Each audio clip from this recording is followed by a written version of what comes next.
Hey y'all, welcome back to Africa Ever After. I am Zara, and today we will be discussing our journey into starting a business here in the Pearl of Africa, Uganda.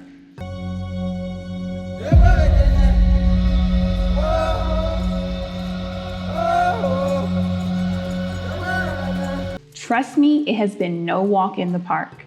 So for all my fellow Black Americans out there with dreams or plans to come to Africa and make an impact, this video is specifically for you. From the gut-wrenching time that we got scammed by an attorney, to a promising partnership that fell through unexpectedly, to the long and tedious process of starting a business here in Uganda. I'm laying it all bare, so grab a seat and maybe some popcorn. Let's get into it.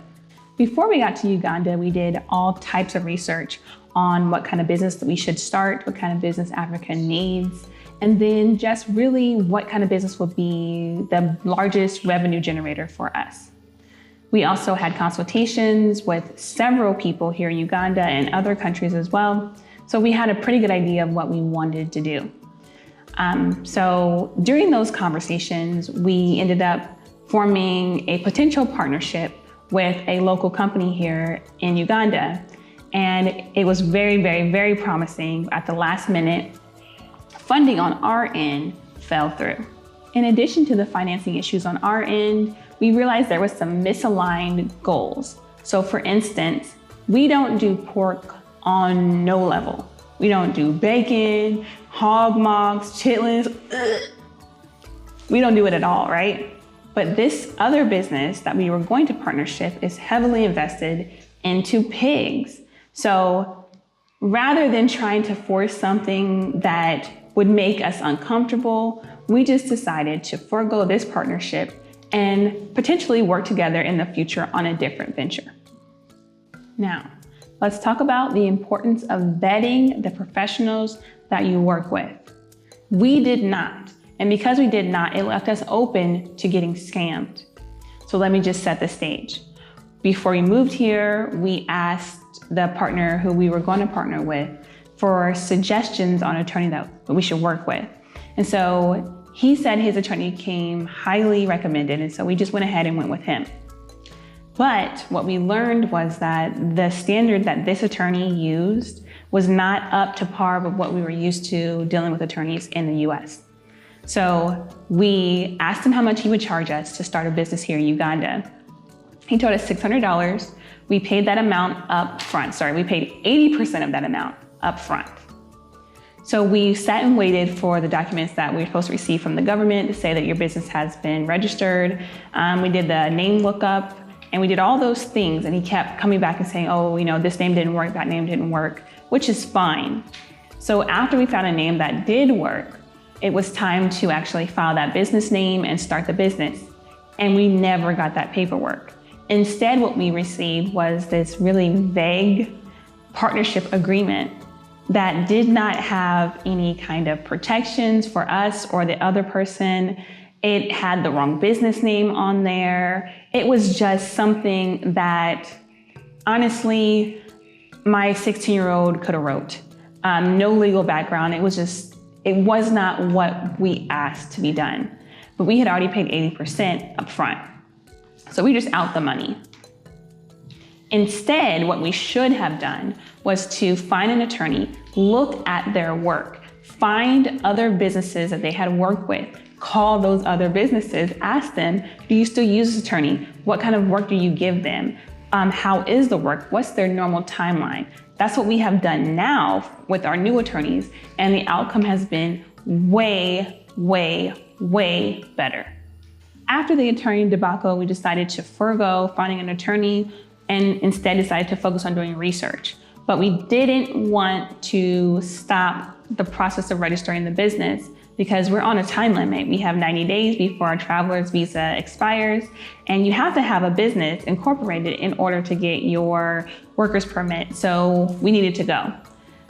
While we were registering our vehicle, we were told at the URA building that you can actually register your business there with a government group called URSB. So after we were recommended to a specific individual, we went to her and she asked for a list of potential names. None of them worked. None of them. So instead, I prayed about it, and then I was given a name after I prayed. And then I told my husband, who then in turn added something to the name. And then we messaged her that early in the morning the next day. She did a name search, and we were good to go. So after we got the green light, we went back to the URA building to talk to the URSB representative. And we needed to first register the business name. So that cost 20,000 UGX. I'll put the United States dollar amount somewhere on the screen. After we did that part, then, sorry guys, I'm looking at my notes. This is a long process. So after we did that part, we had to get an address. So we went to the Uganda Post and we paid for a PO box address, which was 20,000 UGX.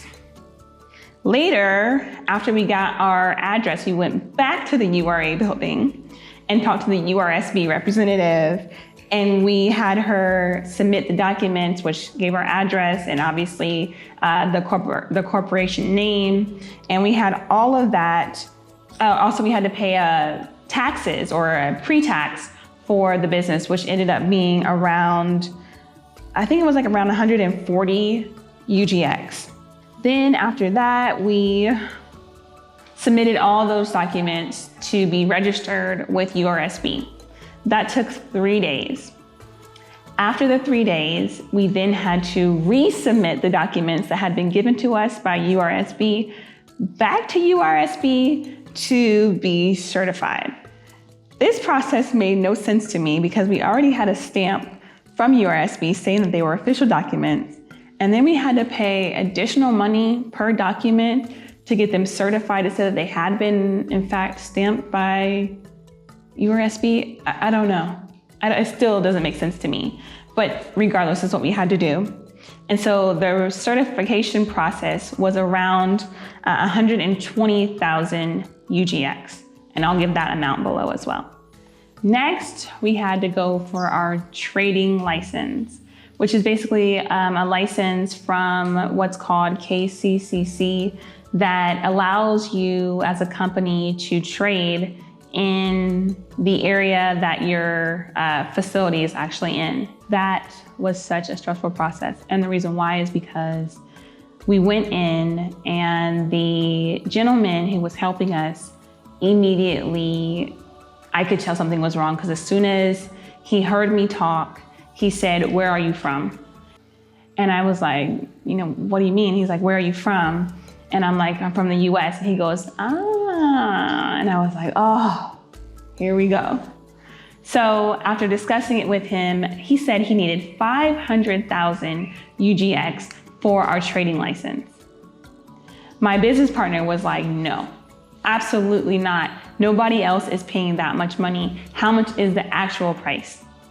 So after going back and forth, the gentleman got down to, 310,000 UGX.